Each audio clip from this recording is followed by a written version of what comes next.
meeting electronically due to the COVID-19 coronavirus pandemic in accordance with Governor Sununu's Emergency Order number 12, pursuant to Executive Order 2020-04.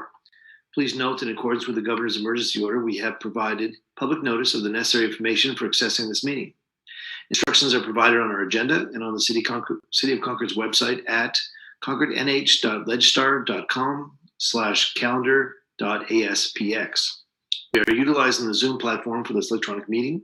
All members of the City Council have the ability to communicate contemporaneously during this meeting, and the public has access to listen in and, if necessary, participate in this meeting through clicking on the following website address: us02web.zoom.us/j/81204172709. If any member of the public does not have website access, they may dial the telephone number 1-929-205-6099. If dialing from a landline, you may call toll-free at 877-853-52. The number is 812-07-2709. For those of you who want to provide public testimony in the public hearing portion of this meeting, you are connected to the Zoom website, You may click on the raised hand icon and the attendee section to make the request. When the time is appropriate, you'll be recognized by me and you can provide your testimony. For members of the public who are participating by phone, you may dial *9 to alert me that you want to testify. We will not be using the chat function in Zoom for this meeting. Please note that the testimony is only allowed for agenda items that have been scheduled for public hearing, and public participation is not authorized for other items on the agenda. If anyone has a problem accessing the meeting, please call 603-230-3718 or send an email to Concord City Council meeting at concordnh.gov. In the event the public is unable to access the meeting, we will adjourn the meeting and have it rescheduled at that time. Please note that all votes that are taken during this meeting shall be done by roll call vote. Let us start the meeting by a roll call attendance, and when you state your presence at the meeting, please also state whether there is anyone in the room with you during this meeting, which is required under the Right to Know law. Madam Clerk, you may call the roll, please. Councillor Bouchard.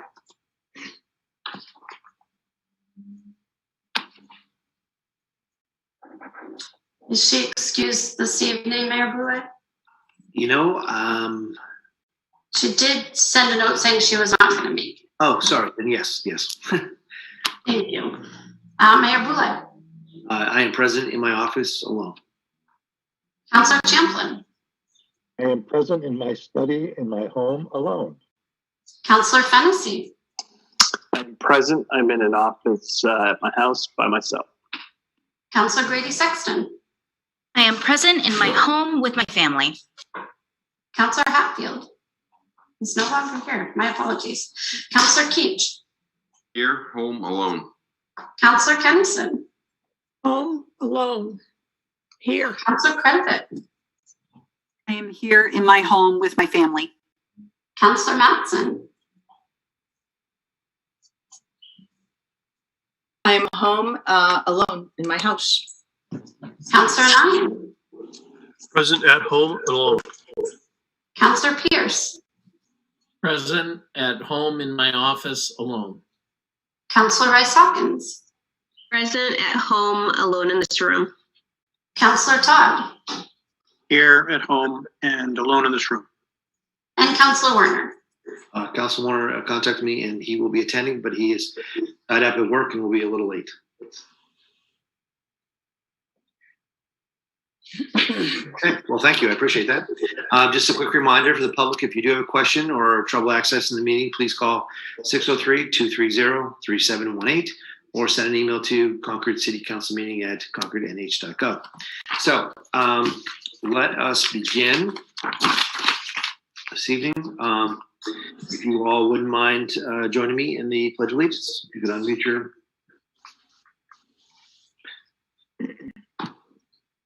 Councilor Krivik, you can unmute.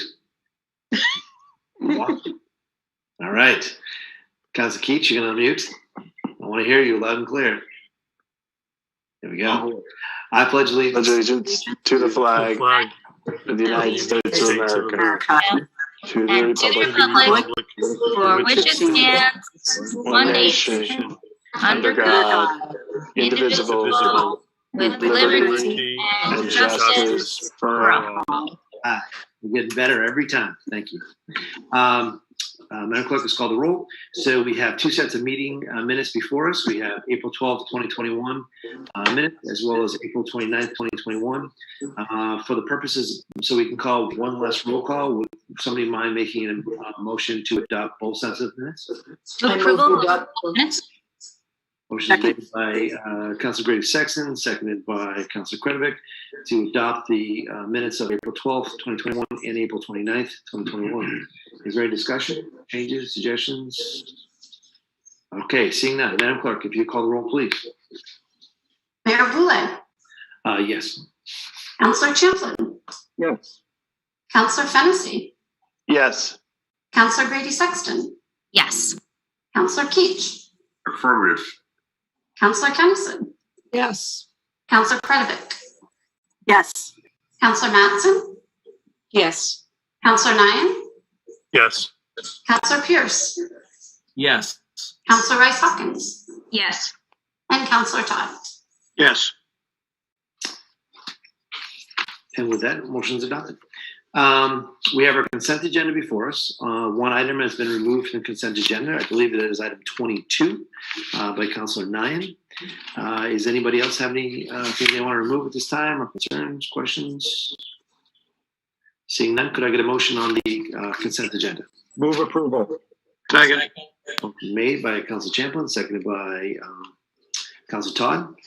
On the consent agenda, seeing no questions, Madam Clerk, will you call the roll, please? Mayor Boulay, Yes.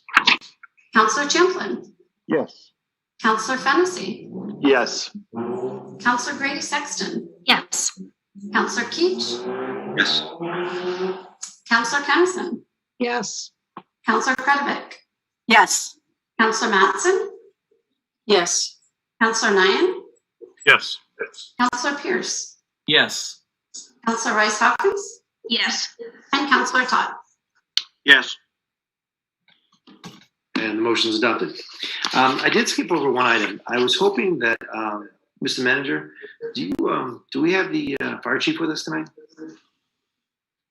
We do. If you all wouldn't mind, I would like to ask the fire chief to join us, bring him in and join us for a few minutes. I wanted him to talk a little bit about the past several weeks the fire department's experienced, and talk about some extra special people as well. Mr. Mayor, is that all right? It is.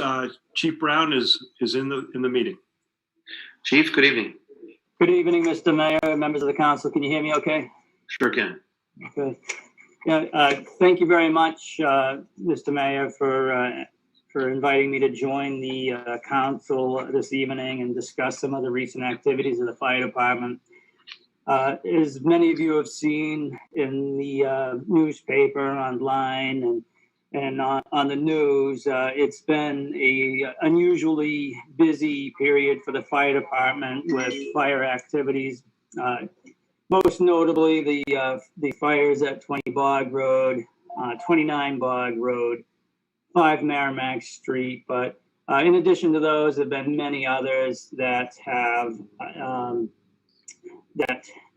don't necessarily get all the media attention, but our folks have been very busy responding to those and the medical calls that come in. I think that certainly over the last few weeks, I've said it to a number of people, it's highlighted some of what makes Concord such a great community. There have been a lot of people going into harm's way to help others, taking in displaced residents, starting fundraisers to support these folks. Notably, recently the Concord Monitor did a article on Autumn Van Sice down on Merrimack Street, whose daughter woke her up and her husband up, and they all went next door to the house on fire in Merrimack Street, and really did a spectacular, phenomenal thing by knocking on all those doors till their hands were literally bruised to wake those folks up. They didn't have the benefit of a fire alarm system. We also saw similar things in Bog Road. They did have the benefit of central fire alarm systems that both notify the occupants as well as the fire department immediately. But there's still a lot of people going out of their way to take in these folks and start fundraisers and really just an incredible community response all around from our folks here at the fire department who have been taking on all these calls, the vaccinations and everything else that they've been engaged in with the community to the members of the community. It's really been, as tragic as some of these events have been, it's really been something to witness how everybody's come together through these. I really appreciate taking some time with us tonight to share. I know you shared some of this with Councilor Grady Sexton's Committee on Public Safety, but I thought it was worthwhile to talk to us tonight. And I really appreciate you mentioning some of those local heroes amongst us who may not always get recognized. So I really do appreciate it. Since we have the chief here, does anybody have any questions or comments while he's here? Okay, Chief, thank you so much. Really appreciate it. Keep up the great work, and we're with you. Thank you very much, sir. I appreciate that. Have a good evening. You too. Thank you for that, everyone. That does leave us at our public hearing portion of the meeting. Madam Clerk, if you wouldn't mind reading item 32A, please.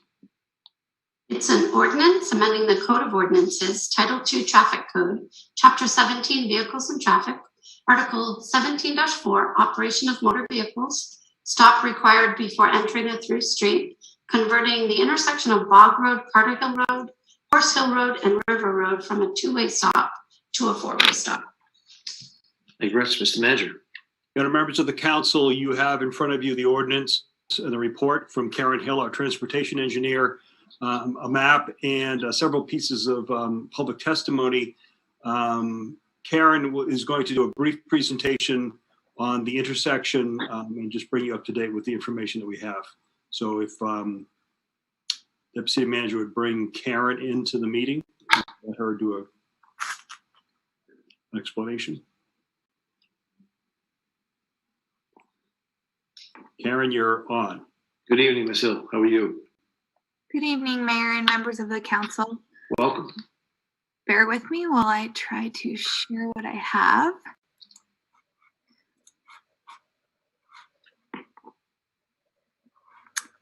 Can everybody see this PDF? Yes, we can. And you can hear me. Great.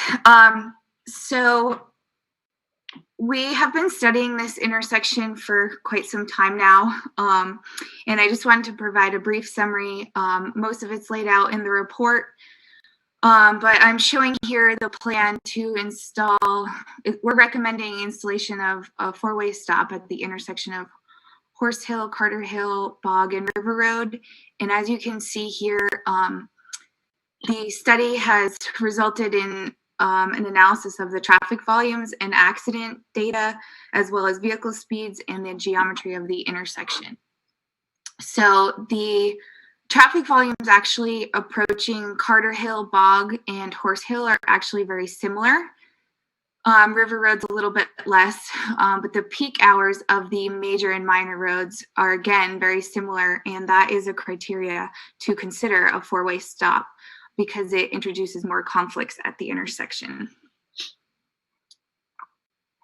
So I just have a series of a few pictures to show, which is really just showing, some of the reasons why we are recommending that this be converted. So as you can see here, there's a vehicle stopped at the Carter Hill approach to the intersection, and the vehicles typically stop almost a full car length past the stop bar, which leaves them vulnerable in the intersection. And this is looking left from that vehicle stopped, and they're looking towards Horse Hill. And as you can see, I'm pointing to a vehicle coming across the bridge that you can actually hardly see. And this picture is being taken from an SUV. And similarly, on the Bog approach, this vehicle is stopped here, almost a full car length past the stop bar as well. There's actually a vehicle behind it approaching the stop bar that is very hard to see. This is the sight line looking across the bridge from that approach. And again, you can hardly see a vehicle through the bridge rail here. This is looking left up Bog Road from the same approach, and the skewness of the intersection makes it very challenging to see oncoming vehicles. And one final issue that we've noted while doing our observations is that there's free-flowing right turns coming off the Horse Hill Bridge onto Carter Hill Road, and there's actually parking in the front of the River Hill Market, and those vehicles need to back out onto Carter Hill Road. So those conflicts happen quite often, and that's another concern that we have. So engineering does believe that this is a great inexpensive near-term solution to the increased accidents and near misses at the intersection. It will allow all users to have the same right-of-way priority when approaching the intersection, and that also includes pedestrians and bicyclists. There is a very similar intersection with skewed geometry, and it's operating as a four-way stop, and it can be observed functioning well at South Street, Ironworks Road, and Rockingham Street. So with that, I will accept any questions. Thank you very much. Appreciate that. If you wouldn't mind returning to the full screen of individual counselors, would be great, so I can see everyone. Great. Now, who has questions for Ms. Hill? Councilor Fennessy. Thank you. Thank you, Ms. Hill, for the presentation. My question is, have you seen an increase in issues and traffic since we made the improvements to Bog Road?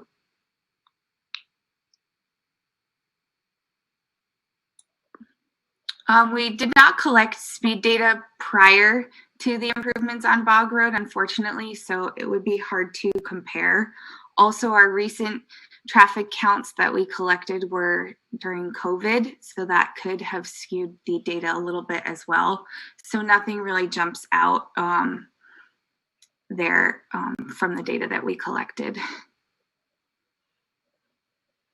Okay. Councilor Kennison. Thank you, Your Honor. I think this is long overdue. There's large developments in the area of Bog Road, so there has to be more traffic, and I know a lot of people, to avoid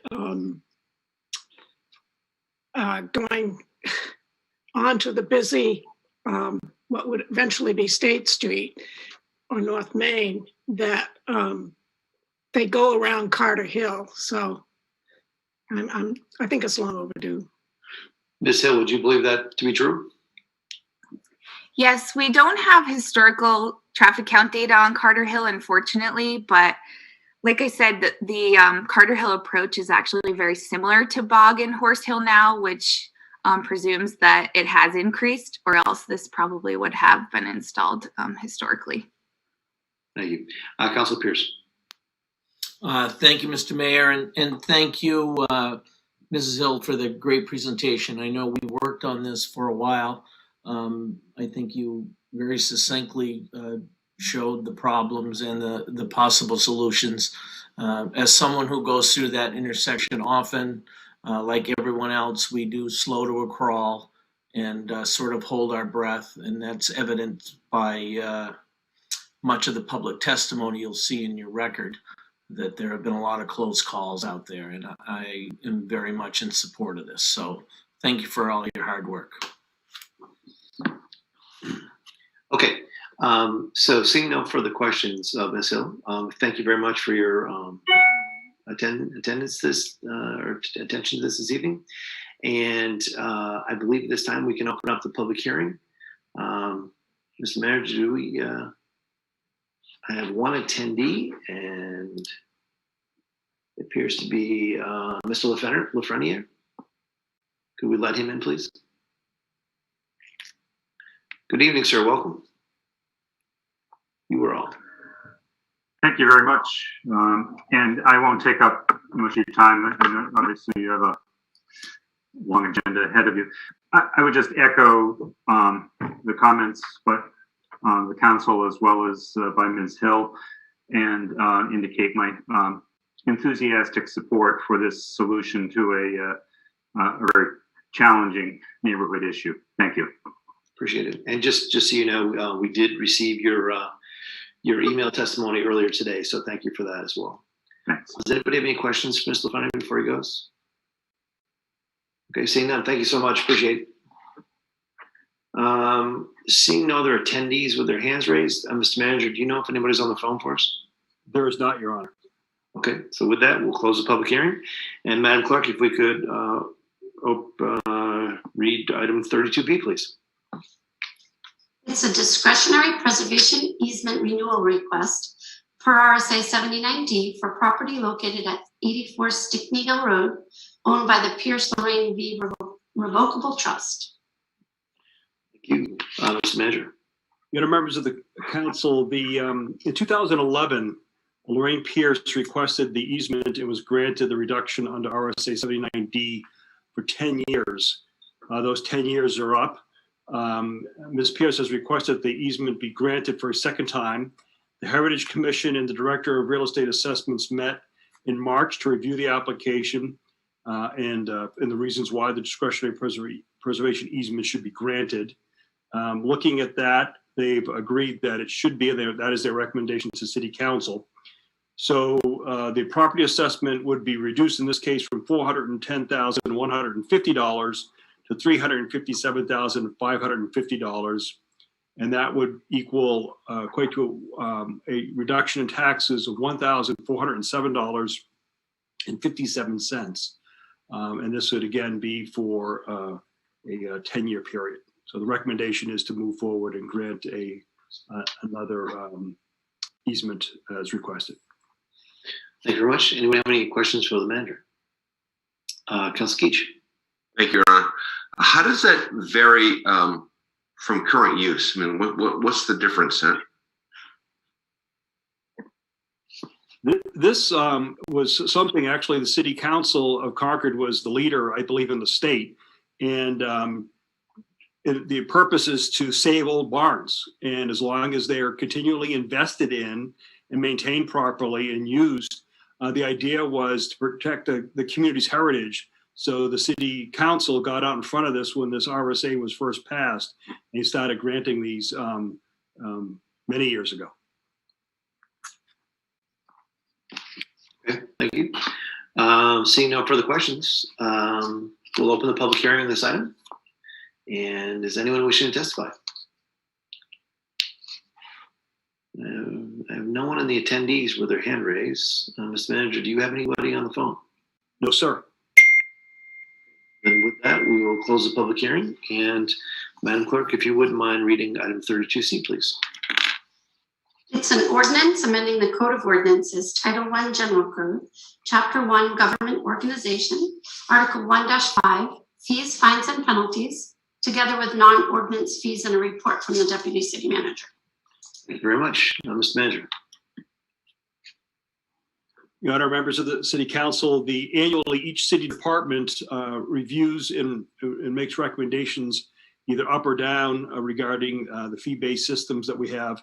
And as you know, we have ordinance and non-ordinance based fees. We put them all together in this case so that way the public can see all the fees, fines, and penalties that are out there. The departments continue to take a strategic approach, look at the cost of living increases and where we are on the market. And you can see the recommended changes that are in the spreadsheet. An estimate of if all of these were to be enacted, would it be maybe a few $1,000s in additional revenue, depending on activity, on the same level of activity going forward for a year. So it's very minor changes. Glad to answer any questions. Anybody have questions for the manager? Okay, seeing none, we'll open the public hearing on this item. And are there any attendees wishing to testify? Seeing none, Ms. Manager, do you have anyone on the phone? No, sir. Okay, then we'll close that public hearing. And Madam Clerk, item 32D, please. It's an ordinance amending the Code of Ordinances, Title I General Code, Chapter 9 Water, Article 9-4, Water and Sewer Investment Fee, Section 9-4-4, Special Water Investment Fee Calculation, and Section 9-4-5, Special Sewer Investment Fee Calculation. Thank you very much, Mr. Manager. Honor members of the council, based on the city's ordinance, the city is authorized to assess a special water or sewer investment fee in certain areas designated in the city, historically where the public has made very large investments. So a lot of it really, you've seen probably took place in the 80s up a lot in the Heights area. These special fees are then collected over time as people connect on, and essentially a fee burden for development in these districts. But it can be significant over time as depending on the type of connection.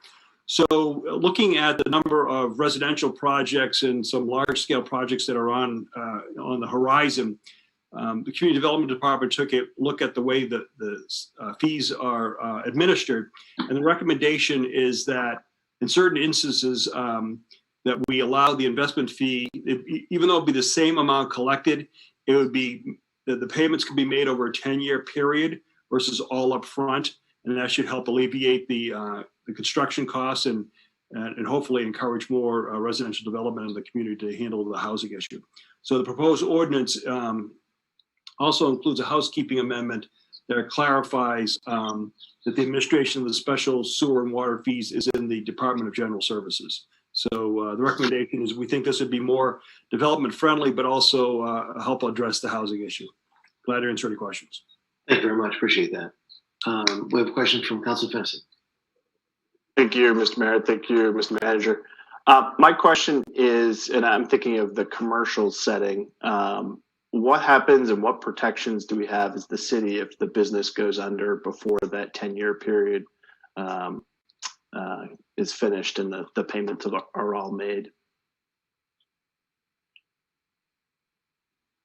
Let me ask if the Deputy City Manager for Development could speak to that. Your Honor, good evening, Your Honor, members of council. So the way we're going to structure this is we're actually going to attach it to the utility bill of the property. So depending on how they set it up, so if it's a commercial property, for example, if they set it up into multiple commercial interests, then it would be spread out over those interests. Otherwise, it would be spread over the bill of the property owner. So if the property was sold, it would still continue on with that account, basically. Further question? Okay. Seeing no further questions, I think we'll open up the public hearing. Is there anyone wishing to testify? We have no one in the attendees with their hand raised. Mr. Manager, do you have anyone? No, Your Honor. Okay, well, with that, we'll close the public hearing. And Madam Clerk, would you be so kind as to read item 32E, please? Yes, it's an ordinance amending the Code of Ordinances, Title 4 Zoning Code, Chapter 28 Zoning Ordinance, Article 28-2, Zoning Districts and Allowable Uses for the zoning map. Thank you very much, Mr. Manager. I'm going to talk for a little bit here.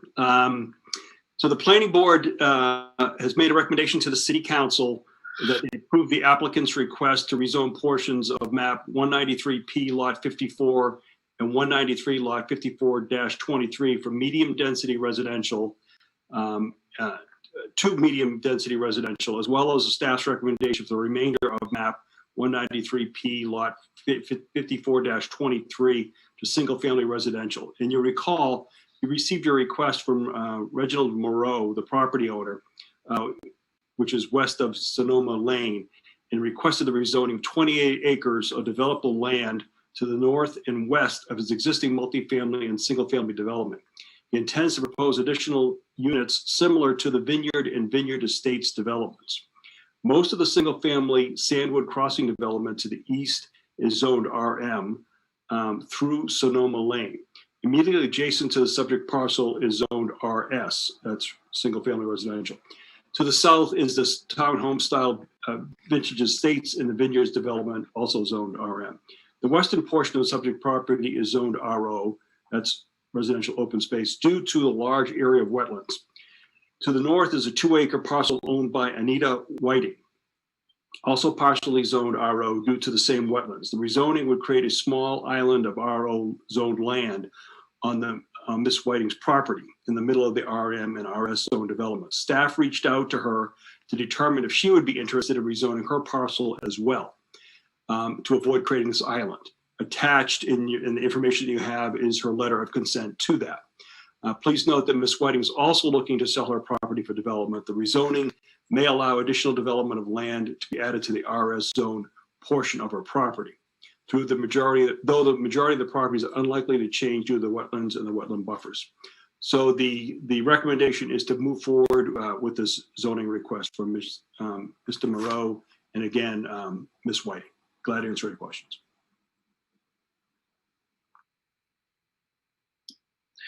Before we take any questions, it appears that Councilor Warner may be in the attendee section. Ms. LeBron, if you could let him in, that'd be great. So with that, do we have any questions for the manager regarding this item? Okay, seeing none, we'll open the public hearing. Is there anyone wishing to testify on this item?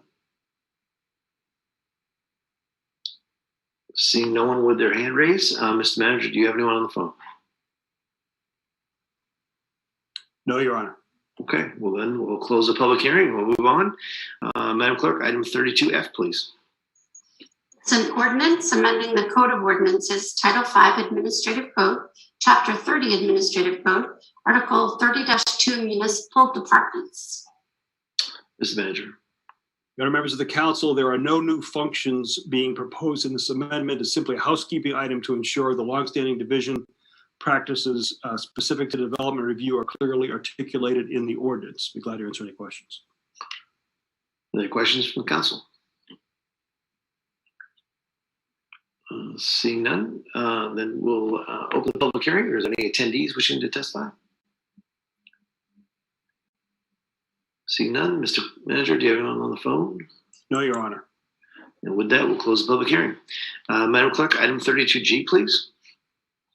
It's a resolution appropriating a sum of $360,000 for the purpose of supplementing the construction phase of the North Pembroke Road Bridge Replacement Subproject, CIP number 478, and accepting $288,000 in New Hampshire State Bridge Aid Program funds and $65,520 in donations from the town of Pembroke, New Hampshire as the local agency match. Thank you very much, Mr. Manager.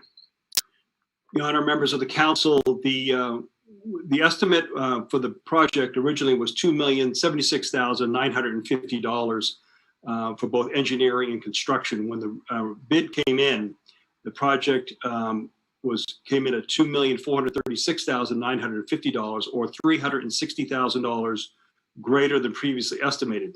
The state agreed to fund 80% as part of the 80-20 state bridge aid fund projects, which requires a local match of 20%. We have a municipal agreement which you allowed us to negotiate with the town of Pembroke. The local share is split 18.2% town of Pembroke and 1.8% city of Concord. And of course, we're managing the project. The town of Pembroke has raised their funds and placed in the Highway Reserve Fund and are ready for use. So it's recommended the City Council accept this report, approve the resolution appropriating the sum of $360,000 for the purpose of supplementing the construction of the North Pembroke Road Bridge Replacement Project.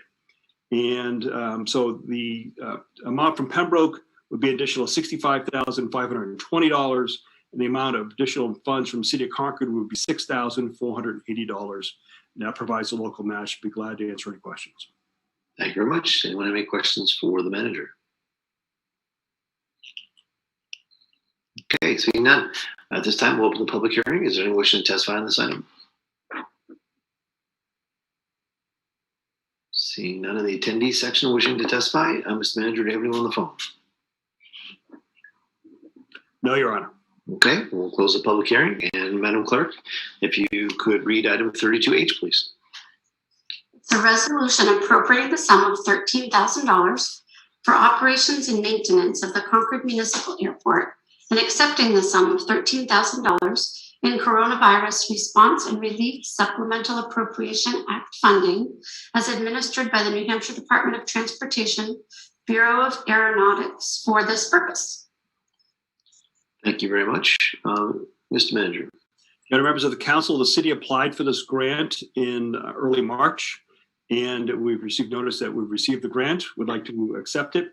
And we have until May 25th, 2024 to seek reimbursement for the eligible expenses. The airport will use these funds for repairs and maintenance, building supplies, general operational expenses, and professional service expenses when the time comes. Glad to answer any questions. Thank you so much. Other questions for the manager? Okay, seeing none, we'll open the public hearing. Any attendees wishing to testify? Seeing none, Mr. Manager, do we have anybody on the phone? No, Your Honor. Okay, and with that, we'll close the public hearing. Council, would you be willing to hear items 32I and 32J together? Would that be possible? Okay, seems like we have some consensus. Madam Clerk, if you could read the last two items, that'd be great. The first item is a resolution authorizing the city manager to enter into a purchase and sale agreement with the John J. Flatley Company concerning the sale and redevelopment of city-owned real estate located at 32 through 34 South Main Street and 33 South State Street, known as the former New Hampshire Employment Security Property. Second item is a resolution appropriating the sum of $372,500 for hazardous building materials abatement at the former New Hampshire Employment Security Property located at 32 through 34 South Main Street, CIP number 578, authorizing the city manager to apply for and accept the sum of $172,500 from the New Hampshire Department of Environmental Services Brownfields Program and authorizing the use of $200,000 in Economic Development Reserve funds for this purpose. Thank you very much, Mr. Manager. Your Honor, members of the council, Mr. Walsh has a brief presentation just to bring you up to speed on the information that you have available. Great. Good evening, Mr. Walsh. Welcome. Good evening, Mr. Mayor, members of the council. I have a presentation. Is it okay if I share my screen? Please.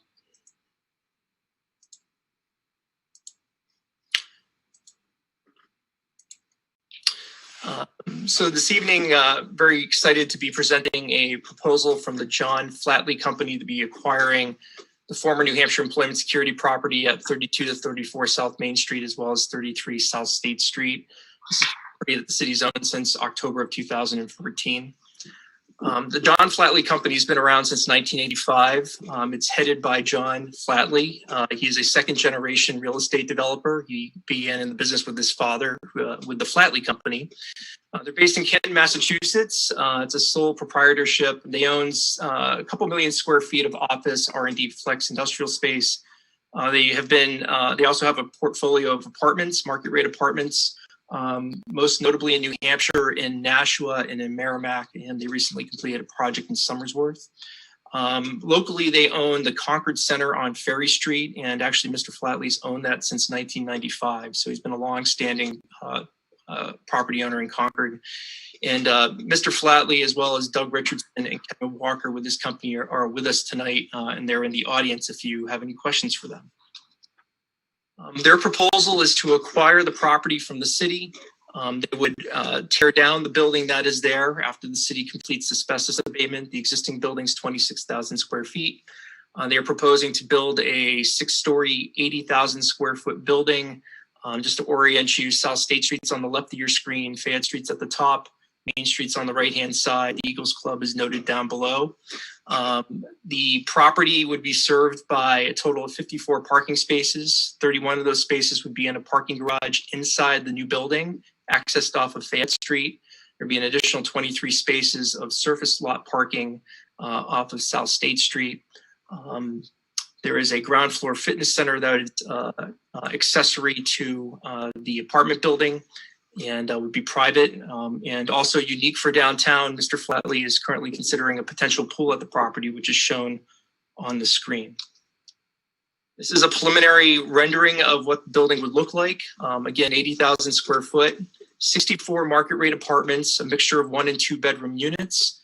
We anticipate that the units will be occupied by young professionals before they start having families, or older adults that have finished their child rearing years and are now empty nesters. That's pretty typical for the other housing that you have in downtown, whether it's at the Endicott Hotel or the Remy Block or the Sacred Heart Church project, or even the 2 projects recently completed at the Kearsarge building or above White Mountain Coffee in the Star building. So very typical of what you would see downtown.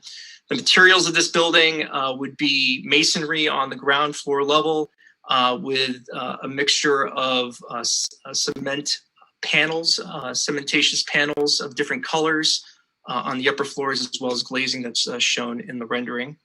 And this is the view from Main Street and Fayette Street looking southwest, basically.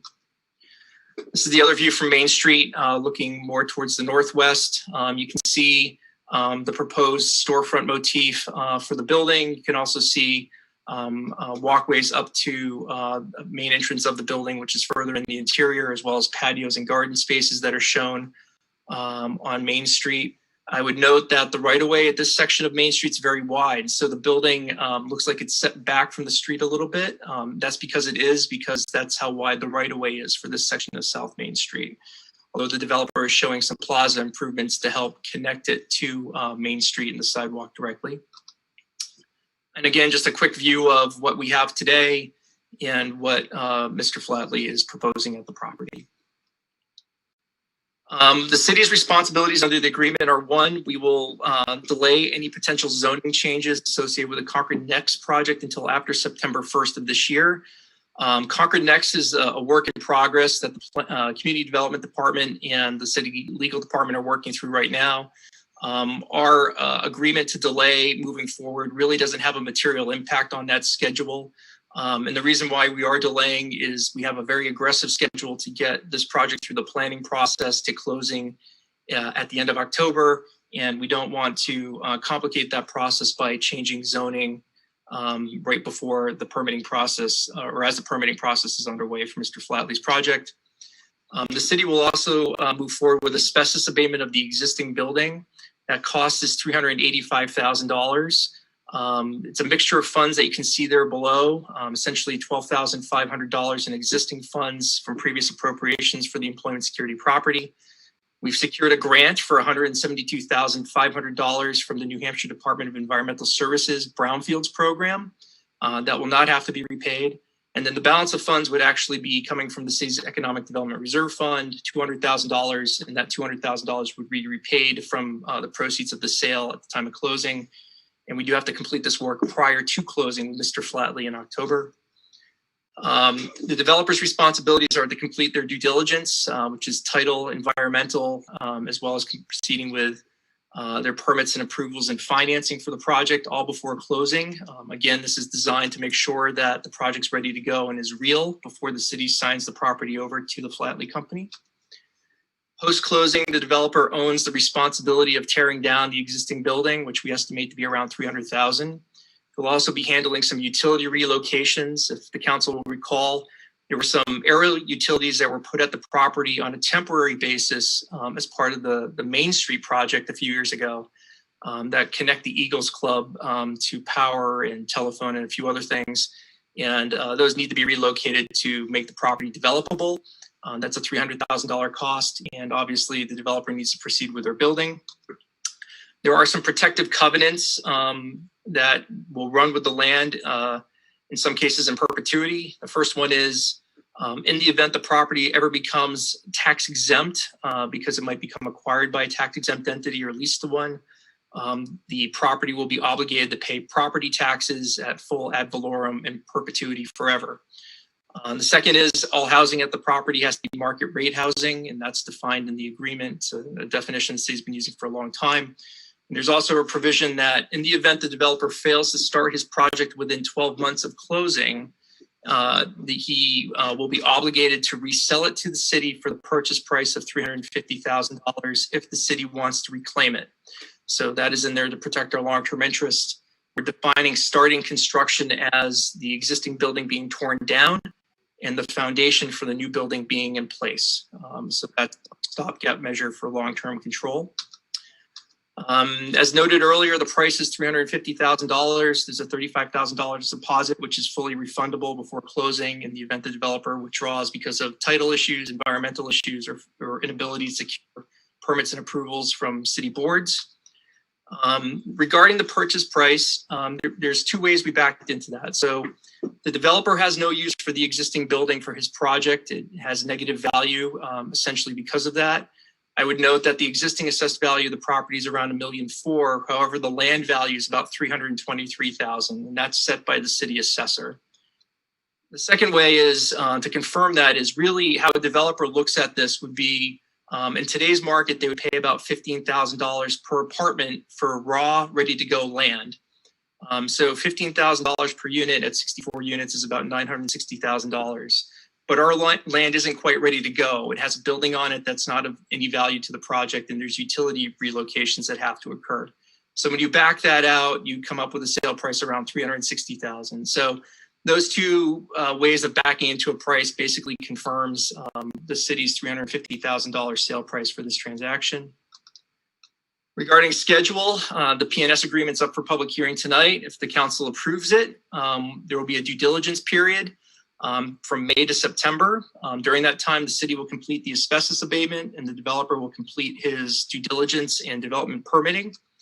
We're anticipating closing in October of 2021, actually October 29th, 2021 to be specific.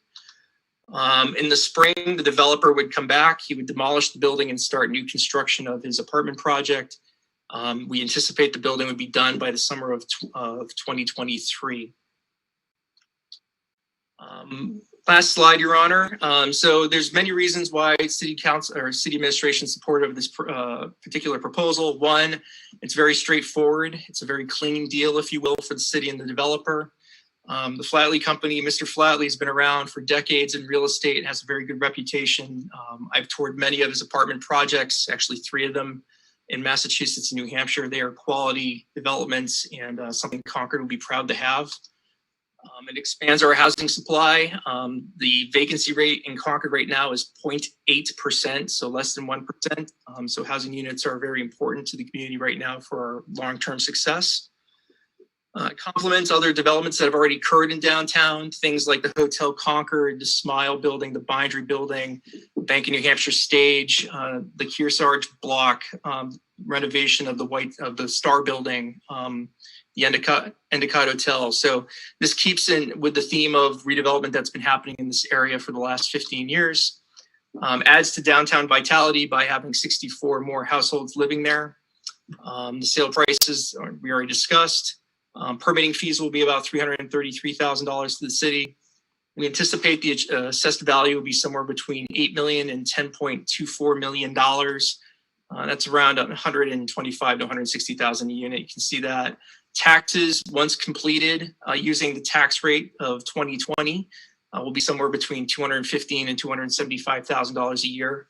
Again, this property has been tax exempt for approximately 40 years. That's the period of time the state of New Hampshire and we have had it. So it's nice that we're going to be getting tax revenue off of this property in perpetuity forever, especially because of our covenant on the property. And lastly, as the council knows, this is in the Sears Block Tax Increment Finance District. This development will help expedite repayment of existing debts of the district and either closing out the district or releasing captured property taxes that the district's been using for its expenses. And we can start looking at releasing those to the city's general fund, the school district, and other taxing authorities. And with that, Your Honor, I'd be happy to answer any questions. Thank you very much. Excellent summary. Really appreciate that. Who has questions for either manager or Mr. Walsh? Councilor Kennison. Thank you, Your Honor. I just have to say I'm not particularly fond of the rendering. To me, they look like a bunch of silos, individual silos. And I just would like clarification. My thinking is this goes to the planning board and architectural design review, and there might be opportunities there to address how that building is going to look. Is that correct? Councilor Kennison, that's absolutely correct. This will have to go through the planning board process and the architectural design review committee, and all items that are related to the building's design will be under review and open for modification as the project goes through that process. Okay. Perfect. Councilor Rice Hawkins. Thank you. Would you mind sharing a little bit about the thought process around the parking spots? I know that's a question that has come up from several constituents over the last couple of days, just that the apartments would actually house more than the parking spots themselves. Certainly. So this project is actually in the downtown central business performance zoning district. There is no on-site parking requirement for this project. So technically the developer has no obligation to do any on-site parking for this project. That said, Mr. Flatley is proposing 54 parking spaces. I realize that's about 10 spaces less than the number of units that are on site.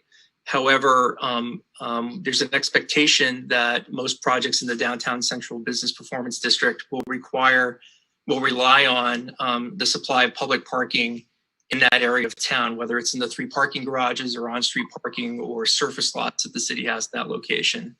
I would also note that most developers, when looking at an urban project, will use a parking standard that's somewhere between 0.75 and 1.25 spaces per dwelling unit. So, you know, the 54 units is within that range, 54 parking spaces is within that range. But the thought that downtown housing requires 2 or more parking spaces per unit is a bit antiquated based on our experience with recent projects that have occurred downtown, some of which, like the Endicott Hotel, for example, has no parking whatsoever, and has been a successful project because it relies entirely on off-site parking to supply it. Thank you. Councilor Champlin. Thank you, Your Honor. Mr. Walsh, I know you referenced a storefront design on the ground floor on Main Street. However, am I correct in my recollection that there is no retail in the building?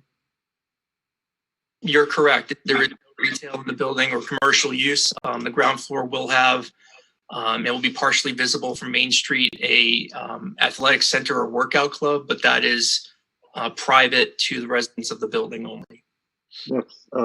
That's disappointing. I know we were planning on that. Perhaps a representative of the Flatley company later in the public hearing portion could address that. Follow up, Your Honor? Sure. Thank you. There's been a concern expressed by constituents about the possibility of students, how many students in the high school or in the school system would be generated by the project. I know that you said that the project is really aimed at young professionals and empty nesters.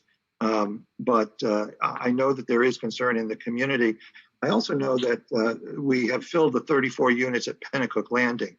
There was also concern expressed in that development about the impact on the school district, Merrimack Valley in that case. Do you have any idea of how many students that project has generated? Relative to Pennacook, I believe there are 3 school-age children that are residing at that property, if I'm not mistaken, out of 34 units. So that's a pretty low number. In this case, based on our experience with all the other projects that were mentioned, Endicott Hotel, Kearsarge Block, the Star Building, the Remy Block, etc. We're not anticipating that there's going to be an appreciable number of children at this particular development. And in fact, I think the Flatley company has some information about generally how many students they see on average at some of their market rate projects in Nashua and Merrimack and other places. All those numbers are very low for a lot of different reasons: changes in demographics, changes in birth rate, changes in people delaying starting families for a variety of reasons, and shifts that have been occurring for the last 20 years, really. So I do not anticipate that this will be a large child generator. I don't anticipate it's going to be a burden for the Concord School District. One more follow-up, Your Honor. Please. Thank you. Mr. Walsh, during your presentation, you described this as a clean, straightforward proposal from the city's perspective. Could you expand on what you mean by that? The council in the past has had other projects, both at this site and in other projects in downtown, and other public-private partnerships that have been extremely complicated and involved complicated long-term tax deals with RSA 79E, or required a significant amount of public involvement with off-site improvements, moving utilities around, and or environmental cleanup, or in some cases, parking arrangements for off-site parking facilities, parking garages that the city has. This project doesn't have any of those. So therefore I'm calling it a clean deal in that it's very simple. The only thing that the city has to do is avoid changing the zoning ordinance before September 1st and making sure that we deliver a building that's free of asbestos to Mr. Flatley at the closing. Mr. Flatley is going to take care of everything else that has to be done for his project, including tearing the existing building down, moving utilities around, so on and so forth. So that's what I mean by a straightforward deal for the city. Mr. Walsh, thank you, Your Honor. Okay, Councilor Fennessy. Thank you, Your Honor. Thank you, Mr. Walsh. I think you've covered this already, but I know we've gotten some questions from constituents. Can you just clarify, are any TIF funds being used with respect to this project? No, there are no TIF appropriations associated with this particular proposal, no. Another follow-up, Your Honor. Please. Totally unrelated question. I know one of the things that I've been focused on is getting a rendering of what the view will be like traveling south on Main Street. It's one of the first things you see sort of at the top of Main Street once you take the left from Loudon Road. Have we gotten a rendering of what that view will look like from the Flatley company? We don't at this time. You're talking about a rendering that would be further north on Main Street, but looking south from someplace like the intersection of Center Street and Loudon Road, something like that. Yes. Yeah, we do not have that at this time. All set? Yes, thank you. Okay, thank you. Councilor Pierce. Thank you, Mr. Mayor. Matt, can you tell me, in studies and looking at this project, how much churn might this create in housing in the city? Have you looked at that? People moving out of homes into these apartments, which allow more homes to be available for sale? I have not looked at that. I do believe that's a possibility. I think this building in some respects is going to cater to people who want to be lifestyle renters that are prepared to downsize from their existing homes, maybe don't want to own anything anymore. We haven't studied that in detail, but I would anticipate anecdotally that some of the folks moving into this building will be in that situation.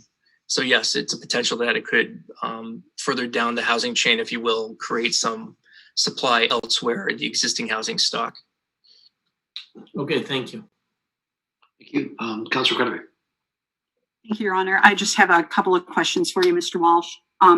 Taking kind of a historic perspective of the last proposal that came before the City Council, if I recall correctly, the Dole Sol project was looking at about 125 units at this site. Is that correct? And a little more than half of those were not going to be on the site, correct? They were looking for, they had 125 apartments and 150,000 square foot building, so almost double the size of the building we're talking about today. And they had a parking ratio of about 1.25 units per space. And I believe that the number they were going to need offsite was somewhere in the realm of 25 parking spaces. And we were going to do a long-term, we were going to offer, actually, we had an agreement to offer parking either in the Store Street garage or any other garage that we offer permits in, or even on street if the city was to do that. In this case, we don't have any of those commitments to the developer. There's 54 spaces on site, and if the tenants need additional parking, it will be on them to find parking either on street or in the facilities downtown that the city owns, which is pretty typical of most downtown housing that we have right now. I appreciate that explanation. Thank you. Follow-up question, Your Honor. Please. With regards to the previous proposal that was before us, we were going to take down the building. We were going to do the asbestos removal. We were going to take care of the utilities. Therefore, a sum cost to us of about $1 million. Is that correct? Actually, correct, Counselor. That deal was far more complicated, not only because of the parking, but the obligations that the city had. And as the council will recall, the developer at one point was actually seeking as much as $4.7 million in support from the city council. And the council turned down that request to renegotiate the deal in August of 2019. So our net investment with this particular project, the Flatley proposal, is about $1.6 million. It's detailed in the staff report. And by way of comparison, you can compare that to the former previous proposal in August of 2019, which was about $4.7 million is what the developer was looking for. Thank you. I appreciate that. That's all, Your Honor. Thank you. Anyone else have questions for either the manager or Mr. Walsh? Okay, seeing that, then we're ready for our public hearing. We'll open the public hearing, and the first name I have wishing to testify is Melissa Bernardin. Could we let Melissa in, please? Good evening and welcome. Good evening. Can you hear me okay? We sure can. Good evening, City Council. Thank you for the opportunity to speak, and thanks to all of you for your service to our city. I'm a homeowner in Ward 4 who has been a renter in Concord in the past, and I asked to speak tonight because I'm concerned for the challenges that my neighboring renters and would-be renters are facing in our city regarding housing affordability. I do have a few things to say. I'll try to keep it to about 3 or 4 minutes, so thank you for your patience. I'm happy that there is opportunity to repurpose this vacant building. I have read a few articles in the paper indicating that finding a buyer for this property has not been an easy process. I can respect that, and I thank everyone who has been involved in getting the process to where it is tonight. However, I am deeply concerned that the city is proposing to sell a building into an arrangement that would provide, quote, market rate apartments. Currently, the market is driven by high income, high wealth individuals who, last I knew, were not struggling to keep a roof over their head, unlike many working class people currently are in our city. New Hampshire reports the lowest rental vacancy rate in the country. We were under 1% vacancy in 2019, and we're somewhere 2% statewide now. I believe that here in Concord, we're either in line with those numbers or worse. The low inventory of affordable units in our state and in our city, as I'm sure many of you know and understand, is making the homelessness crisis worse. We have a worker shortage in many sectors, including healthcare, construction, and hospitality. These are not folks who can afford $1,400 a month in rent, which I understand the quote market currently supports, unless you want to mandate a $25 minimum wage for those industries. I personally know hospitality and retail workers here in Concord in their 30s, 40s, and 50s, some of whom are supporting young children, who were hired at a starting pay rate of $11 an hour, even with experience in hospitality and retail. We wouldn't have a service industry here in Concord without these people, and they cannot afford to live here. Money management advisors recommend keeping your housing expenses under 30% of your gross monthly income. Under that scenario, someone making $11 an hour, if I did my math correctly, would need to find a rental for $572 a month. If they worked 60 hours a week, that worker still would need a rental for $858 a month or less for rent. So to close, I understand that this public hearing may not be structured for a back and forth, but my question to City Council is please, can you add a clause to the purchase and sale agreement that requires a minimum number of units in the development be offered at rates that are affordable to the community workforce? Thank you for your time. Thank you. I really appreciate your testimony. Thank you so much. Does anybody have any questions for Ms. Bernardin? Councilor Keach.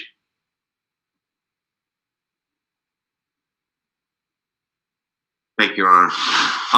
I appreciate your comments. It's taken well, and I understand. But as a business owner, and you're trying to make money in trying to phrase this, correctly, so it doesn't sound too awful. But like, you got a bottom line, so you got to make, you got to make some money. So I have a hard time with that. So, Ms. Barton, perhaps you could comment a little bit about the importance of the price differential in your mind. Thank you. Yes, you're putting it better than I am. Yes, but I mean the rent and yes, all of that. You're asking me to comment on the business person's financial concerns for their bottom line. How about the importance of affordable housing? Yeah, I mean, I am not a business owner, and I understand that they have got to balance their books. But what I see happening in our city right now is that there are people who are begging for housing online. I have work here. I need a place to live. I can afford, $800 a month, $1,000 a month, and people need a roof over their head. So I'm not against people having successful businesses. I'm not against people even making a profit, but we have an affordable housing crisis in our city, and I don't see this agreement currently working to address that. And I don't see any other opportunities to develop affordable housing in the city. No, thank you. It's a great answer, but it's a balancing act, and it's tough. But thank you. Good answer. Anyone else have any questions? We have two actually. We have Councilor Kennison. Do you have a question? It's more of a comment. I mean, I totally agree that we have a housing crisis in the community for all levels of income. One thing I just want to note is that in Ward 6, we have the most low-income subsidized housing in the city. And this project does fall within Ward 6. But I totally agree, we need to find more low-income housing. And where we do that, I am not sure. I'm sure there will be projects coming in where that will be possible.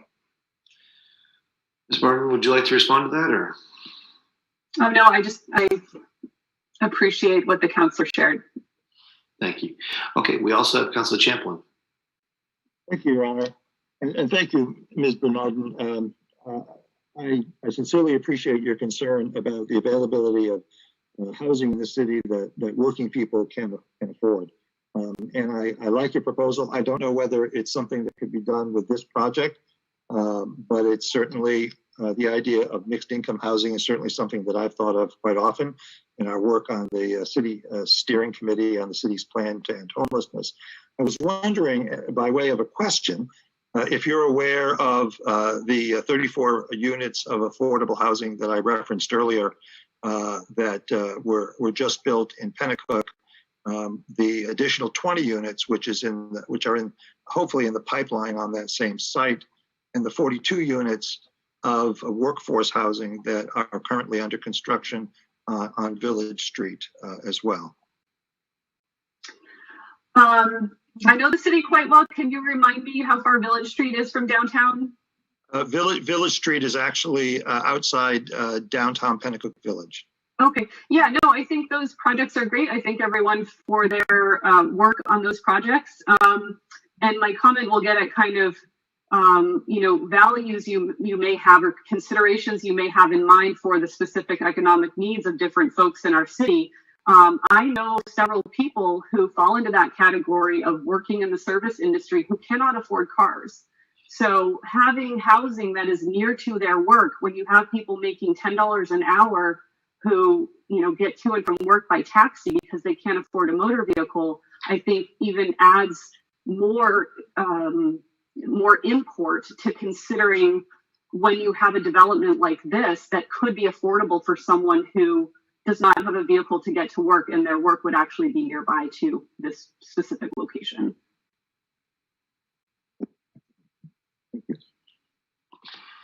Appreciate that. If I could make one quick pitch, if you wouldn't mind coming back during the budget and talk about the importance of public transportation, I would welcome you. Open arms. Thank you. We're here. Anyone else have any testimony, questions? I see none. Oh, I apologize. Councilor Royce Hawkins has questions. Thank you, Your Honor. I think just to, I think Ms. Bernardin asked the question about whether or not the council could require that a certain number of units be at a different price point, and I just wondered if city staff could answer that.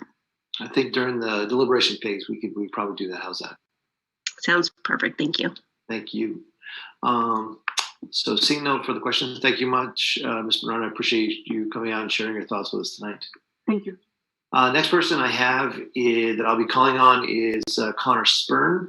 But as you're bringing Connor Spurn into the meeting, I just want to announce to the community that the council did receive written testimony from Mr. Roy Schweiker, Mr. Ron Rayner, and Ms. Lois Davis. We did receive those. Each one of the councilors received those from the clerk today. So those are in our packets, just to note. We now have Ms. Byrne with us. Ms. Byrne, welcome. Good evening. Hello, councilors. I would mostly I believe Melissa nailed every point that I was going to make. She was spot on with this. The only clarification that I think I would make on top of this is that when we consider what is affordable, it doesn't necessarily mean low income. To afford a $1,400 apartment in Concord at 3 times the income rate, that would be $52,000 a year, which is exactly what I make as a development director of a nonprofit, which traditionally requires a bachelor's degree. So I just want to make that clarification, just because I think it sometimes becomes this battle between low income, which is on the very bottom of just above poverty considerations, to what is market rate, which is typically aimed at young professionals, but I'm a young professional and would just be barely making the cusp of that. So I guess that would be the only consideration I would make. And that also, when we're trying to attract more businesses to Concord so that we can have more businesses sharing, the property tax load and the business tax load, we're going to need people who can work at those businesses who do fall into that below $27 an hour wage income. So that's all I would say. I think Melissa nailed it perfectly. And I would just hope that in the deliberation stage, there is some consideration of maybe a certain percentage of those units being considered affordable or workforce housing. Thank you very much. Appreciate your comments. Is there any question for Connor Spurn? Seeing none, again, thank you very much. Appreciate you sharing your thoughts tonight. Thank you very much. Is there anyone else in the attendees who would like to testify?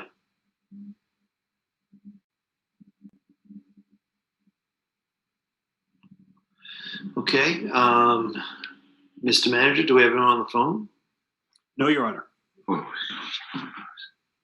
Okay. Councilor Keach, if you could go on mute, please. Yes, thank you.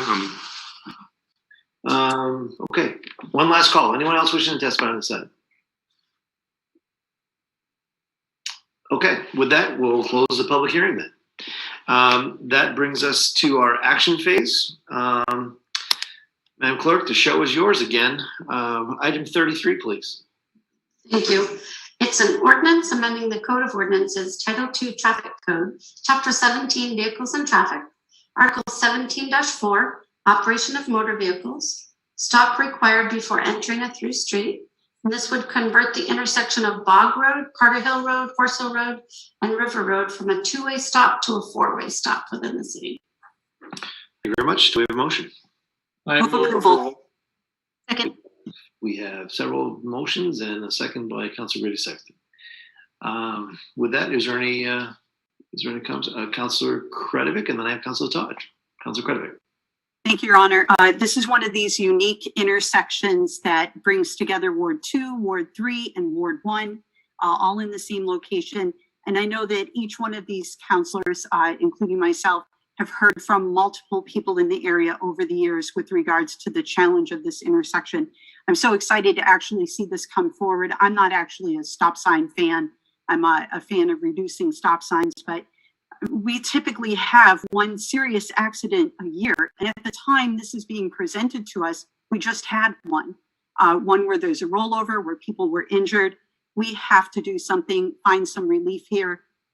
As our Karen Hill, our transportation director, pointed out, this intersection does see quite a bit of activity, and this is during a pandemic. We all know, because we live it and breathe it, that when the buses are out and they're traveling with kids to school and people are making their way across town or across home, they are using Carter Hill as a cut through to get from the Pennacook area over to other parts of the city. I'm so in favor of this stop sign, and I hope that my fellow councilors would join me. Thank you. Thank you, Your Honor.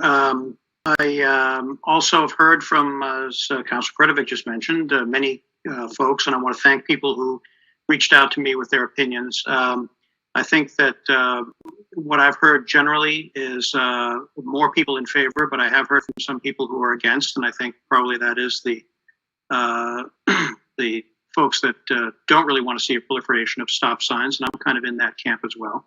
But I think that in this instance, people have certainly pointed out that there's concern for safety here, and that the four-way stop will help mitigate that.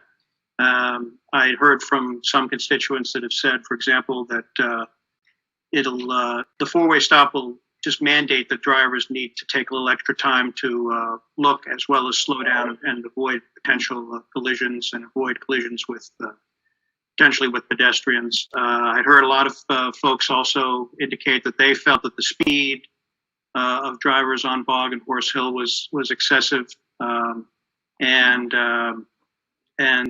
one person said to me that she's been wanting a stop sign there for years. So I think people have recognized this as a problem area, and I will therefore be voting in favor of this tonight. Thank you. Thank you.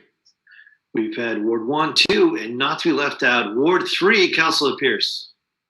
Well, I actually represent Ward 2, and I just wanted to make it official. 2, 3. That, the three wards people on which these stop signs would sit are all in favor of it, very much in favor. So thank you. 1, 2, 3. Anyone else? Okay, seeing none, we have a motion before us. Madam Clerk, will you call the roll, please? Mayor Boulay, Yes. Councilor Champlin, Yes. Councilor Fennessy, Yes. Councilor Grady Sexton, Yes. Councilor Keach, Yes. Councilor Kennison, Yes.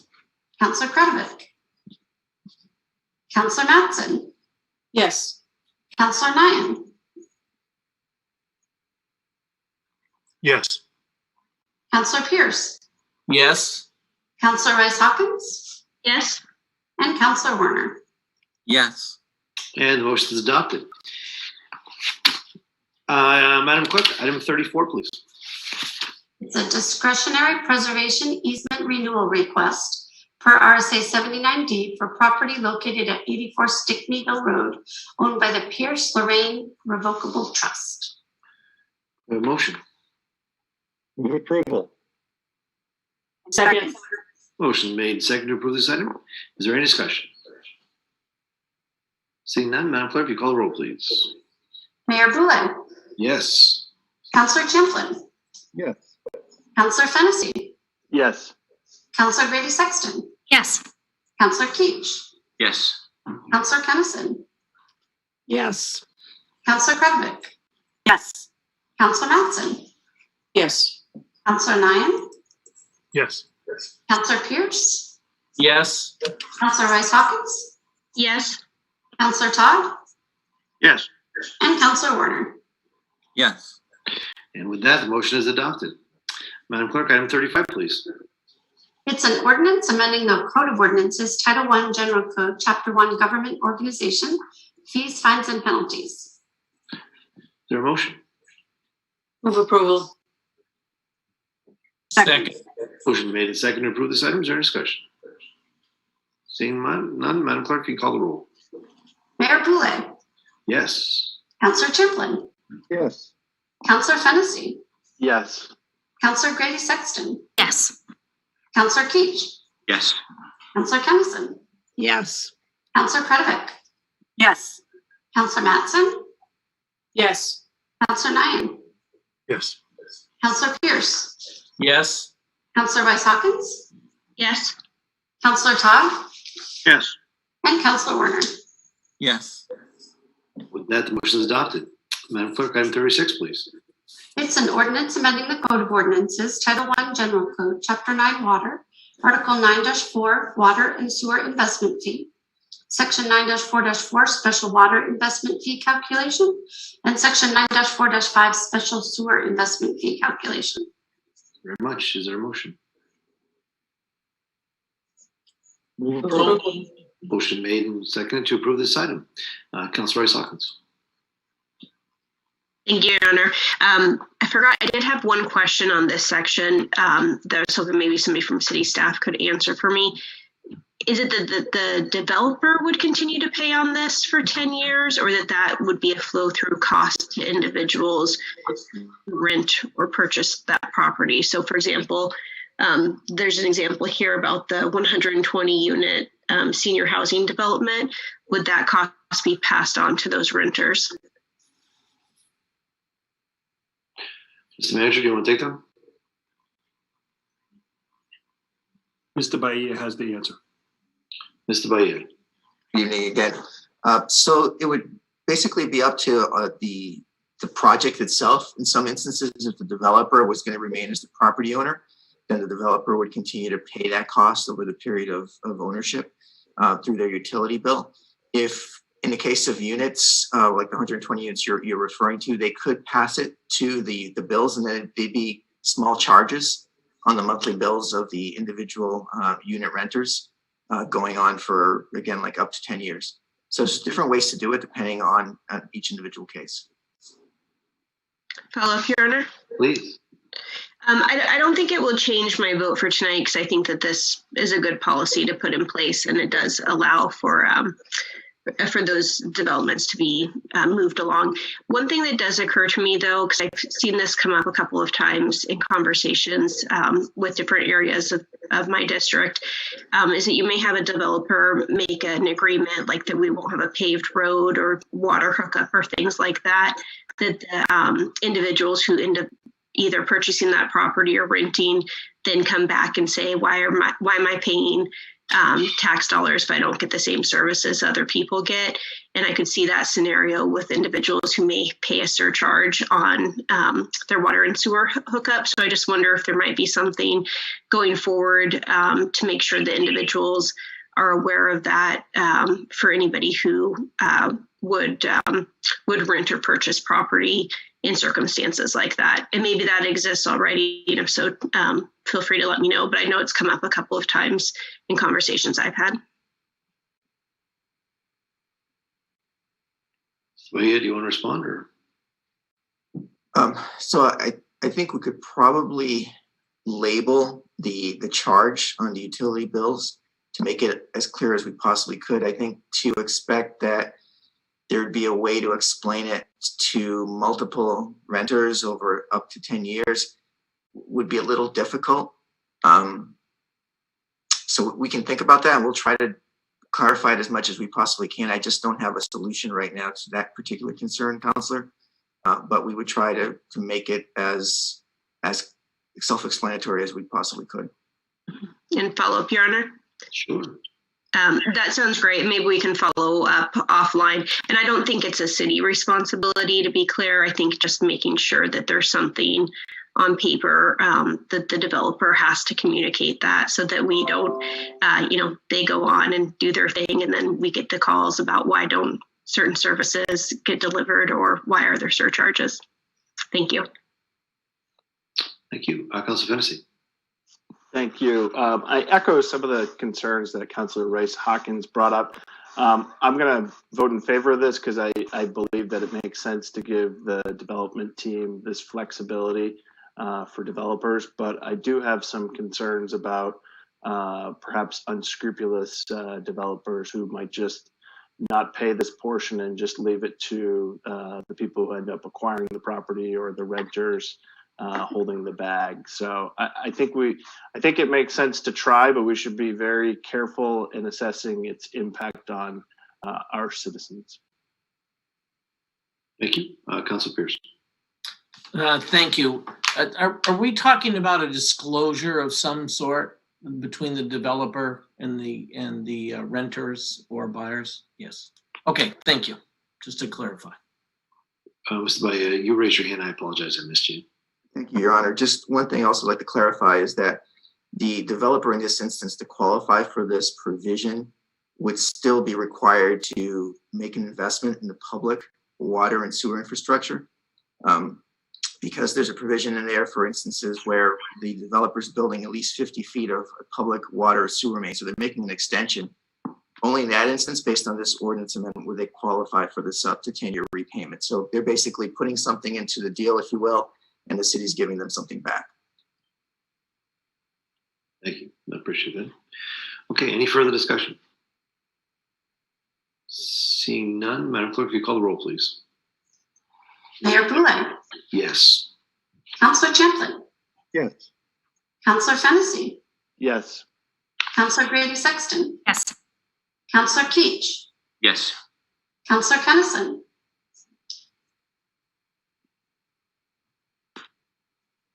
Councillor Kennison, We'll come back to her. Or maybe- Councillor Kretovic, Yes. Councillor Kennison, Yes. Councillor Matson, Yes. Councillor Nyan, Yes. Councillor Yes. Pierce. Thank you. Yes. Councillor Rice Hawkins, Yes. Councillor Todd, Yes. and Councillor Werner. Yes. And with that, the motion is adopted. Madam Clerk, item 37, please. It's an ordinance amending the Code of Ordinances, Title 4 Zoning Code, Chapter 28 Zoning Ordinance, Article 28-2, Zoning Districts and Allowable Uses, Section 28-2-3, the zoning map. Is there a motion?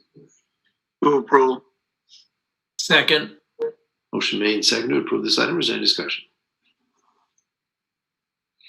Seeing none, Madam Clerk, we call the roll, please. Mayor Boulay, Yes. Councillor Champlin, Yes. Councillor Fennessy, Yes. Councillor Grady Sexton, Yes. Councillor Keach, Yes. Councillor Kennison, Councillor Kretovic, Yes. Councillor Matson, Yes. Councillor Nyan, Yes. Councillor Pierce, Yes.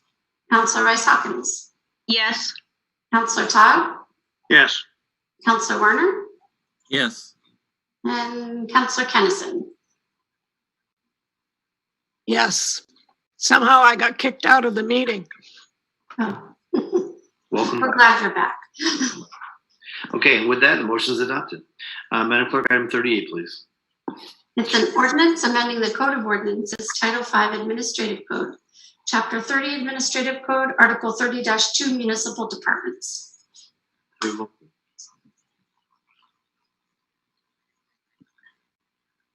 Second. I apologize. Who moved it? Fred, Councillor Keach. Council Keach. Okay. Second by Councilor Kretovic. We have motions been made to approve this item. Is there any discussion? Seeing none, Madam Clerk, you call the roll, please. Mayor Boulay, Yes. Councillor Champlin, Yes. Councillor Fennessy, Yes. Councillor Grady Sexton, Yes. Councillor Keach, Yes. Councillor Kennison, Yes. Councillor Kretovic, Yes. Councillor Matson, Yes. Councillor Nyan, Yes. Councillor Pierce, Yes. Councillor Rice Hawkins, Yes. Councillor Todd, Yes. and Councillor Werner. Yes. And with that, the motion is adopted. Madam Clerk, item 39, please.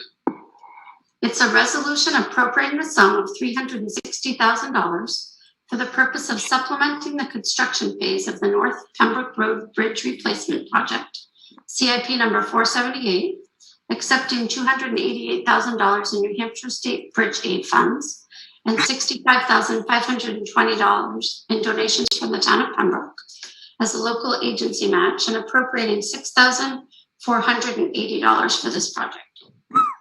Thank you very much. Is there a motion? So moved. Second. Motion made by Councilor Pierce, seconded by Councilor Matson. Any discussion on this item? Seeing none. Madam Clerk, if you call the roll, please. Mayor Boulay, Yes. Councilor Champlin, Yes. Councilor Fennessy, Yes. Councilor Grady Sexton, Yes. Councilor Keach, Yes. Councilor Kennison, Yes. Councilor Krivik, Yes. Councilor Matson, Yes. Councilor Nyan, Yes. Councilor Pierce, Yes. Councilor Rice Hawkins, Yes. Councilor Todd, Yes. and Councilor Warner. Yes. Having received the necessary 2/3, the motion is adopted. Madam Clerk, item 40, please. It's a resolution appropriating the sum of $13,000 for operations and maintenance of the Concord Municipal Airport and accepting the sum of $13,000 in Coronavirus Response and Relief Supplemental Appropriation Act, funding as administered by the New Hampshire Department of Transportation, Bureau of Aeronautics for this purpose. Move approval. Motion made and seconded to approve this item. Councilor Kennison, Councilor Matson. Is there any discussion? Seeing none, Madam Clerk, you call the roll, please. Mayor Boulay, Councilor Champlin, Yes. Councilor Fennessy, Yes. Councilor Grady Sexton, Yes. Councilor Keach, Yes. Councilor Kennison, Yes. Councilor Krivik, Yes. Councilor Matson, Yes. Councilor Nyan, Yes. Councilor Pierce, Yes. Councilor Rice Hawkins, Yes. Councilor Todd, Yes. and Councilor Warner. Yes. Having received the necessary 2/3, the motion is adopted. We're almost there, folks. Item 41, please. It's a resolution authorizing the city manager to enter into a purchase and sale agreement with the John J. Flatley Company concerning the sale and redevelopment of city-owned real estate located at 32 through 34 South Main Street and 33 South State Street, known as the former New Hampshire Employment Security Property. Move approval. Motion made by Councilor Kennison. Is there a second? Second. Second. Councilor Pierce seconds the motion. Is there any discussion? Councilor Rice Hawkins. Thank you, Your Honor. I'll just bring up Ms. Bernardin's question again and have city staff answer about whether or not the city of Concord could require certain types of housing within some of these arrangements. Mr. Manager or Mr. Walsh? You certainly could. In the past discussions that the city council has had, they have centered upon the point that Councilor Kennison brought up earlier, which is a concentration of affordable and low-income housing directly in that area. And you've been concerned about that. So when we've been out marketing this property, that is not something that we've looked at because you didn't want to concentrate that much low-income housing in one specific area of the city. You've been actually taking major steps to have workforce and affordable housing and low-income housing spread out through the city. But you also have, Mr. Walsh point out, there's several members from the Flatley Company who'd be willing to explain whether or not they'd be interested in something like that. But that would be a different move from what you've had us do in the past. Further question or also? Did you, Councilor Rice Hawkins, did you have one other question? There was. I don't think so, but I'm not going to be held to that in case I think of one. Thank you. Councilor Kennison. Thank you, Your Honor. Aware that we need to bring we need to bring in a variety of housing and housing for professional people to come into the city and work here. I totally support this project. I think it's the right time, the right place, the right size. I just hope the building design gets changed. Okay, thank you, Councilor. Councilor Champlin. Thank you, Your Honor. Councilor Kennison, I agree with you about the design. I'd love to see it tweaked a little bit. However, I want to speak to the issue that Councilor Rice Hawkins raised and that Ms. Bernardin and Ms. Spurn raised. I'm very sensitive to that. I do remember when I first joined the council, we had just in the recent past, the Endicott Hotel had been converted into market rate housing. It was the first significant market rate housing that had been introduced to the downtown, and I'd love to, as a question, I'd love to have staff address how much subsidized housing there is right now within the Concord downtown versus market rate housing. But I do think this is an issue which we should address. As I indicated in my earlier remarks, I think this is kind of the 11th hour on this project, but I would love to see, because I think I know the city manager is correct. We have directed the staff to look for market rate housing for this project. But I would love to see us look at a city policy that started to integrate mixed income level housing in future projects that the city is involved in supporting. But I would ask the staff if they could answer my question about how much subsidized housing there is currently in downtown Concord versus market rate. Sure, I'd ask Mr. Walsh to be able to address that. Yes, Councilor Champlin. So I'm working off of a spreadsheet that's a little bit older here, but this was actually put together in 2013. At that time, we had 394 units of affordable housing in downtown Concord spread across a variety of buildings. When that list was put together at the time, we only had 38 units of market rate housing in downtown. That number has grown by 70 to 108. So the number of affordable units is 394, and the current number of market rate units is 108 based on the information we have. Roughly three times the amount of affordable housing as market rate. What's that? Okay, thank you. Councilor Fennessy. Thank you, Your Honor. I speak in support of going forward with this project. I think this is the best of the options we've been presented throughout the years. I think, this doesn't solve our affordable housing crisis, certainly, but anytime you add additional units into the market, it increases the supply of housing, which will hopefully have an impact on the rates that others are paying as well. It will open up other options. And I know the director of redevelopment talked about not having a specific study about, how this project will result in other people moving downtown, which potentially opens up other housing within Concord. But I think anecdotally, if you look at what happened with the Sacred Heart Church, there was a number of people who moved from other parts of the city into that development, and then that opened up further housing supply for others. So I think I think we may have some concerns about the design and certainly what the view is going to look like, but I think those things will be handled in the future, and I think we should just move forward with doing the purchase and sale at this point. Thank you. Councilor Credit. Thank you, Your Honor. It's riveting from a nerdy point of view to have people talking about housing studies in the city. I recall one back in 2001 too, when we were doing a housing study of the downtown, and we had 7 upper level houses or apartments. 6 of them were condos and 1 was a private apartment. Everything else was Section 8. And there was a true intention at that time to create a mix in the downtown so that we could have market rate housing, affordable housing, and that upper echelon, because it was so out of character that we were not getting a good balance in the downtown.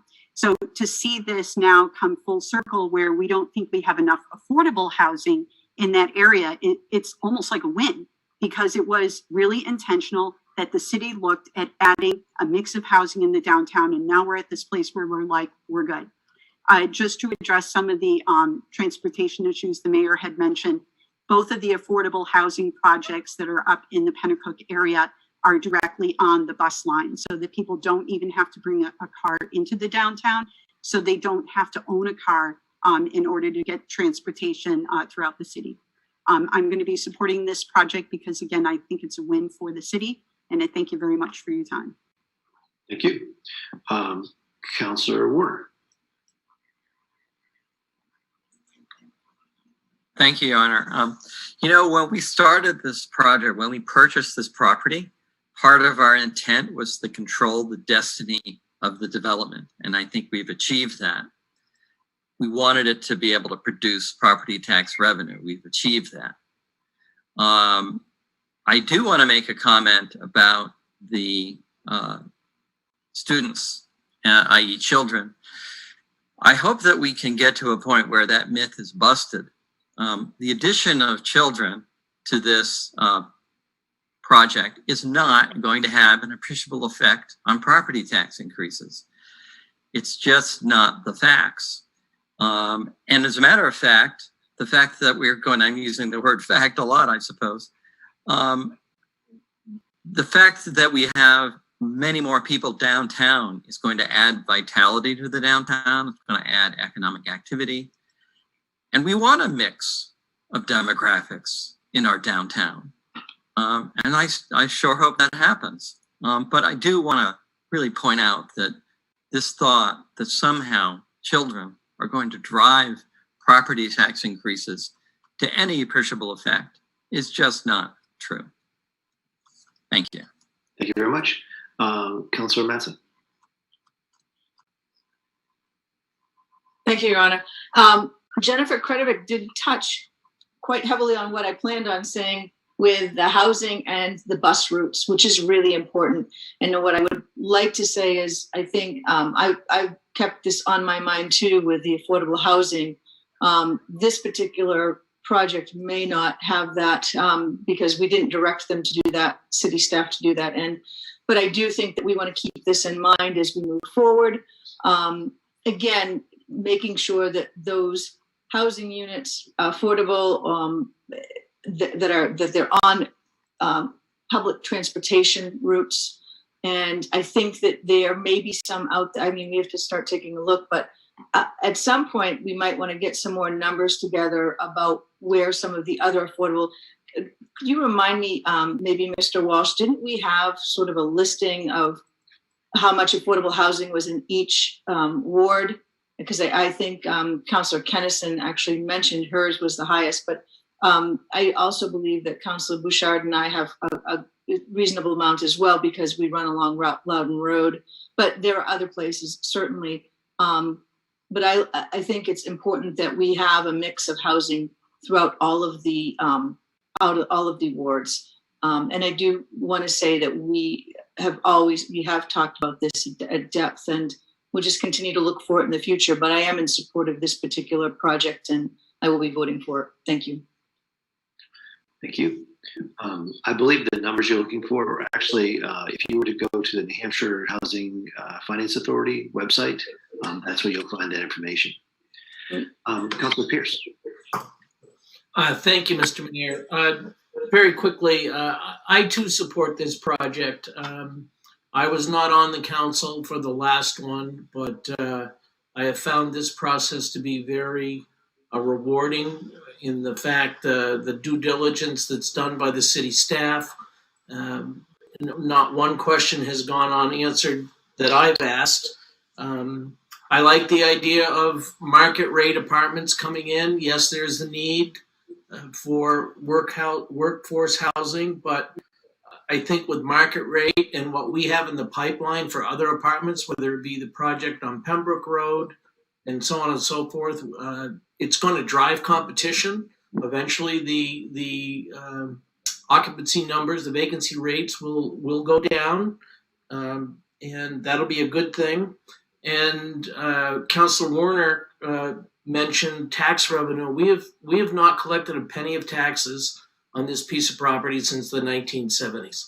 So even at the conservative levels, picking up $250,000 a year to go toward the TIF and turn back to the community is a great thing to do. So it's a good project, and I look forward to having everything come through, and we'll be able to talk about the looks of the building at the planning board. So thank you. Thank you. Anyone else would like to comment? Any other questions, comments? Okay, I just want to add my 2 cents real quick. First of all, I just want to say that I really appreciate the discussion. I think this is a really important discussion because this is something that is not unique to Concord. This is a housing crisis all over the state of New Hampshire. And the cities are really feeling the exact same problems that we're feeling. There is a need for all types of housing, but there is clearly a need for workforce housing. This has become an economic development issue. And if you're going to grow businesses and support our businesses, we need those employees who can afford to live in our communities. So this is a really important topic, and I'm glad we were able to talk about it. I emphasize that because this is not something that's going to go away. Over the next several years, we have between 700 and 1,000 new units of housing that will be coming to Concord that are either planned or soon to be proposed. So I think in this particular case, with this particular project, I agree with many of my colleagues here who have talked about the importance of this particular project. It's going to be great to get it back on the tax rolls, or on the tax rolls, that is. I think it's going to be great to clean up a site in our downtown. I think it's going to be great that we're going to be that much closer to paying off their Sears Block TIF district. I was around, I think, right at the very beginning of the TIF district in Sears, and it's great to see its conclusion. So this is a very happy day for me to get so much closer. But to go back where I was, with all those new units that will be coming forth, I think this is an important policy discussion that we're going to have about what we want to do. And I think we'll be looking to the administration and to our community development, our planning department, for advice on how to best move forward. So with those 2 things, I think we have a lot to look forward to. And with this particular project, I want to thank Tom, your team, Mr. Walsh, and of course the developer for bringing us a project that we can all work with. And I think we'll make our community a better place. So with that, anybody else? Seeing none, I think we're ready for the question. Unless anybody else? Okay. Madam Clerk, if you can call the roll. Mayor Boulay. Yes. Councillor Champlin. Yes. Councillor Fennessy. Yes. Councillor Grady Sexton. Councillor Keach. Yes. Councillor Kennison. Yes. Councillor Kretovic. Yes. Councillor Mattson. Yes. Councillor Nyan. Yes. Councillor Pierce. Yes. Councillor Rice Hawkins. Yes. Councillor Todd. Yes. And Councillor Werner. Yes. And with that, the motion is adopted. Takes us to our last public action item this evening, item 42, please. It's a resolution appropriating the sum of $372,500 for hazardous building materials abatement at the former New Hampshire Employment Security property located at 32 through 34 South Main Street, CIP number 578, authorizing the city manager to apply for and accept the sum of $172,500 from the New Hampshire Department of Environmental Services Brownfields Program, and authorizing the use of $200,000 in economic development reserve funds for this purpose. Move approval. Second. Thank you, Madam Clerk. We have a motion. The motion's been seconded. Is there any discussion? Okay, seeing none, Madam Clerk, if you call the roll. Mayor Boulay. Yes. Councillor Champlin. Yes. Councillor Fennessy. Yes. Councillor Grady Sexton. Yes. Councillor Keach. Yes. Councillor Kennison. Yes. Councillor Kretovic. Yes. Councillor Mattson. Yes. Councillor Nyan. Yes. Councillor Pierce. Yes. Councillor Rice Hawkins. Yes. Counselor Todd, Yes. and Counselor Werner. Yes. Having received the necessary 2/3, the motion is adopted. That concludes our action phase. We have no reports, no new business. Any counselors like to make any comments? Counselor Rice-Hawkins. Hi, thank you. I was just wondering, Mayor, if you could give an update on the National League of Cities work that the City Council will be undertaking. I appreciate that. You got ahead of me. That was one of my items, my action items I was going to talk about this evening. So thank you very much. The National League of Cities got back to us with a proposal. It is a total of $21,000. We had appropriated $20,000, so it's $1,000 more. I don't think that's going to be a problem. Right now, we are having conversations with the National League of Cities to talk about a time frame, what they are able to do and what we were able to do. So I fully anticipate as we go through the budget process, we're going to have to nail down some dates and times when we all can agree we can move forward. But we are basically in agreement with them. We just need to now work with them, and we're getting dates and when they can work with us. So we are quite far along, actually. Thank you, Your Honor. If anybody would like to see that proposal, the manager has that, and I'm sure he can share that with anybody if you wish to see that. Any further, Council? Okay, thank you. Council Champlin. Thank you, Your Honor. Two items I'd like to bring up. One is I just want to remind folks who love White Park, I think one of the gems of the city's park system, that the Friends of White Park are holding their spring cleanup at the park this Saturday, May 15th from 9 to 1 p.m., 9 a.m. to 1 p.m. And that's a great way to get out and do a little bit of good work, spruce up the park, to bring their garden implements, some of their pruning stuff, their garden gloves, work gloves, and spend an hour or 3 or 4 working in the park. It's a great experience. The other thing I wanted to bring up is I know that we now have a vacancy in Ward 4 with the departure of Councilor Hatfield.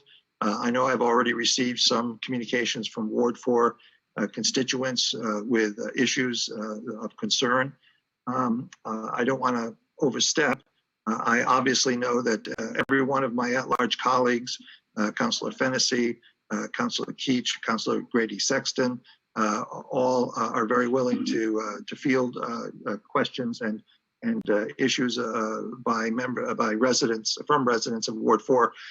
However, as a past Ward 4 councilor, such as also is Councilor Grady Sexton, and as a resident of Ward 4, I just wanted to say that if folks are wondering, what to do about, a pothole or something like that, I'm very happy to field questions until that seat is filled in our special election in July.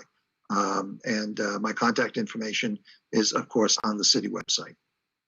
Thank you, Your Honor. Thank you. Thank you. Councilor Pierce. Thank you, Mr. Mayor. I just wanted to talk a bit about what our fire chief said about the fire on Bog Road.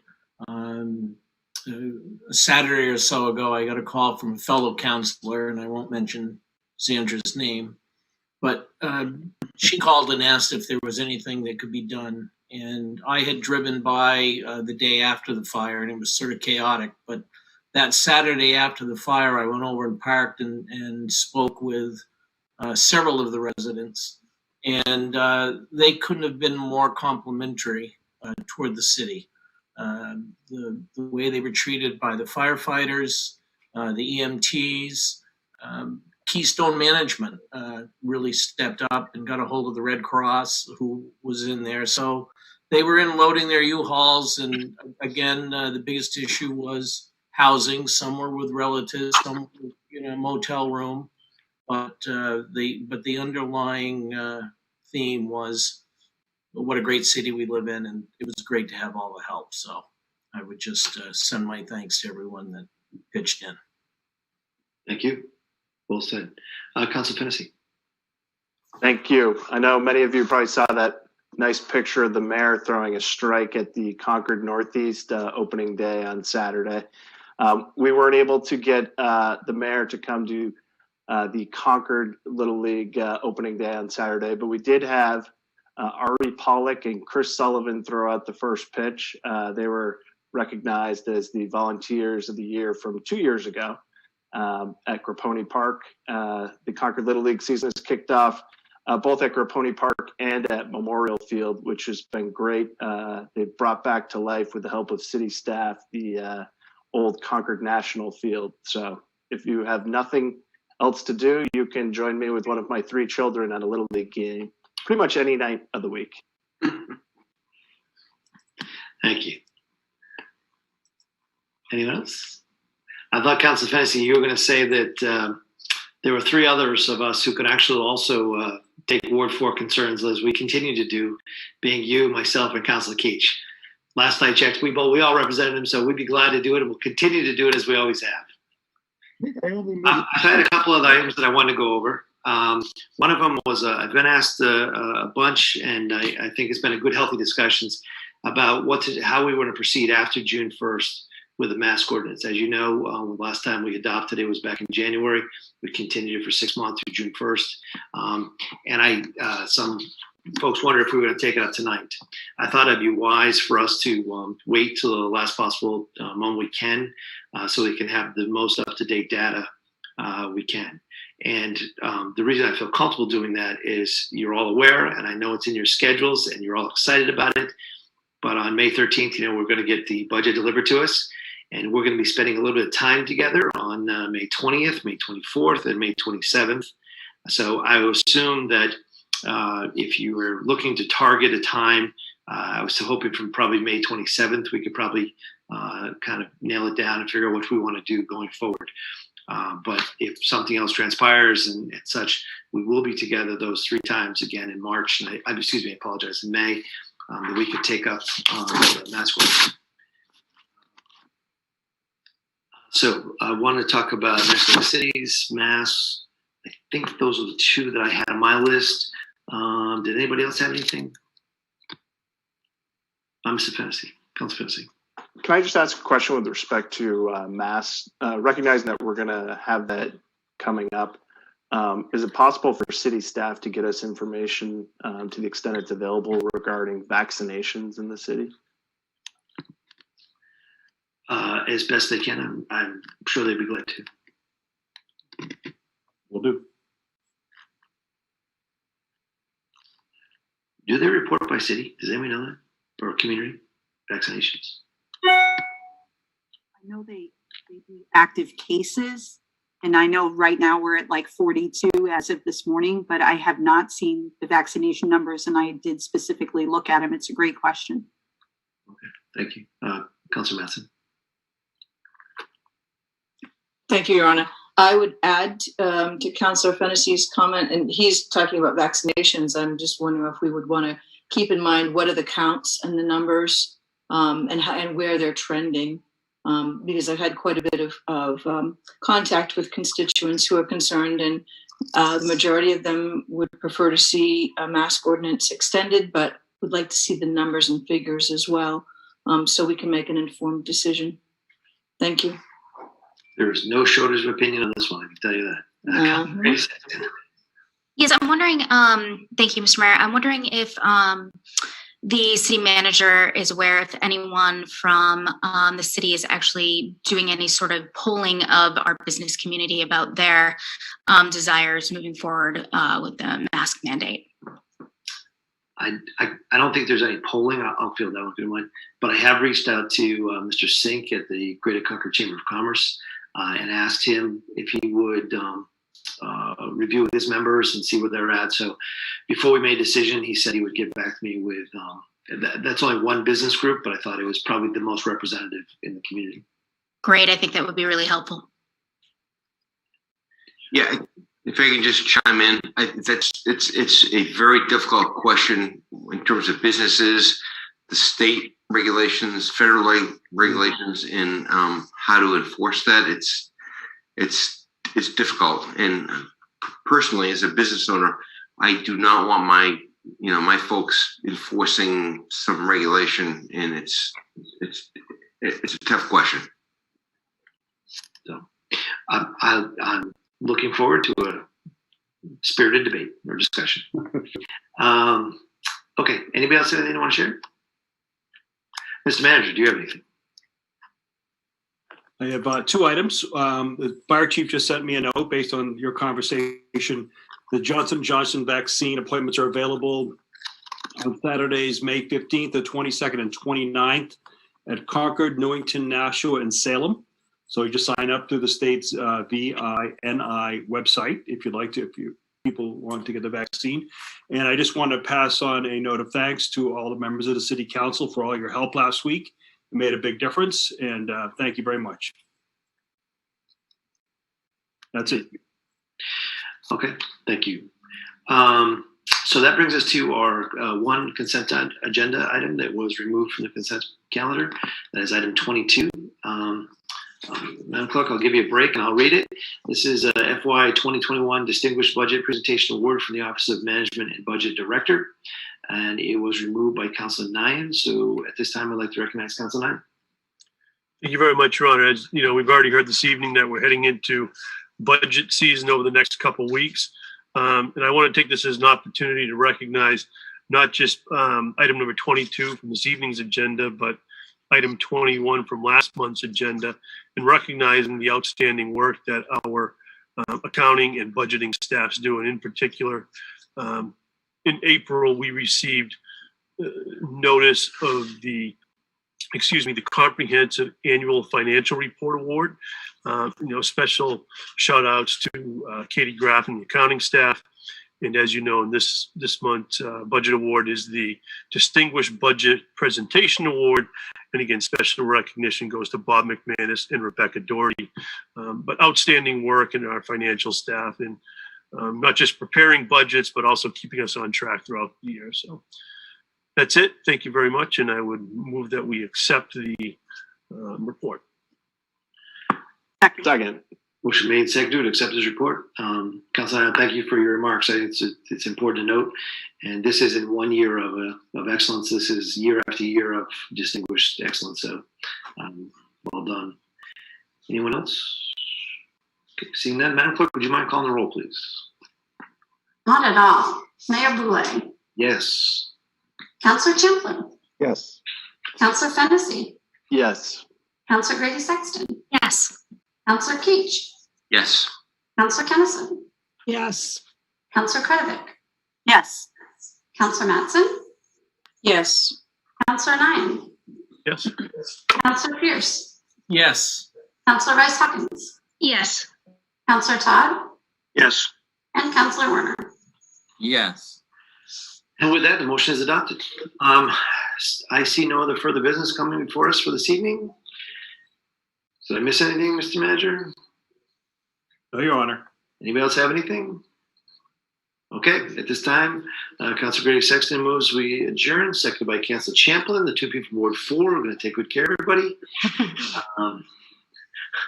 With that, Madam Clerk, you can call the roll, please. Mayor Boulay. Yes. Councilor Champlin. Yes. Councilor Fennessy. Ja. Councilor Grady Sexton. Yes. Councilor Keach. Yes. Councilor Kennison. Yes. Councilor Kretovic. Yes. Councilor Mattson. Yes. Councilor Nyan. Yes. Councilor Pierce. Yes. Councilor Rice Huckins. Yes. Councilor Todd. Yes. And Councilor Werner. Aye. All right, with that, the motion is adopted. We are adjourned. I remind everybody, I believe we'll see each other again on May 20th. Is that correct? Yes. All right, look forward. And at that time, we'll hear the presentation by the manager, talk about the transmittal letter and the summaries. And we also have a non-public session that night to talk about the compensation adjustment. So with that, have a wonderful evening. Have a wonderful week. Be safe. And we'll see you all on 20th. You all. Stay safe.